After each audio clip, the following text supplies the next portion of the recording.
Geri get ala davay davay, geri get ala davay davay, geri get ala davay davay, geri get ala davay davay, geri get ala davay davay, geri get ala davay davay, geri get ala davay davay, geri get ala davay davay. Bir kızı gördüm bir tane söz aldım ey anamsan, o da bu tövbe etti bana geri get ala davay davay. Var hele göz olabilmez, gözlerimiz olabilmez. Allah her şey olabilmez. Geri git ala davay davay. Limanlı post diyan Murat, çalışma sos diyan Murat, fikirde çok diyan Murat, geri get ala davay davay.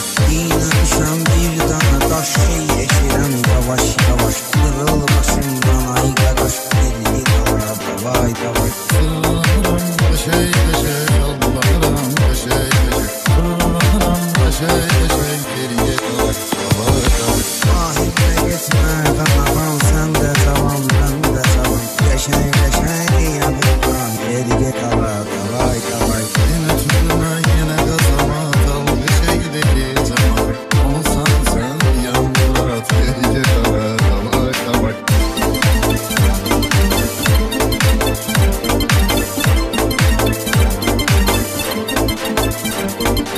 Yüreğimde vur çekem yara, hiç çekem al gönüllü kala. Sağ tarafa kala, geri get ala davay davay. Sahibimiz söhbəti var, koşarcı boş niyeti var. Herkesin öz hürmeti var. Geri git ala davay davay. Ay çıkıl buzları, üstü düşür buzları, aşık için kızları, geri get ala davay davay. Aşıka bak ne söz deyir, çıklı yüzlü o yana çevir. Olar senin koluğu sevir. Geri git ala davay davay. Derdime dermanlarım çoktur benim heyranlarım, vefalıdır canlarım, geri get ala davay davay. Söz deyəndə utanmıram, bir dəqiqədə yubanmıram.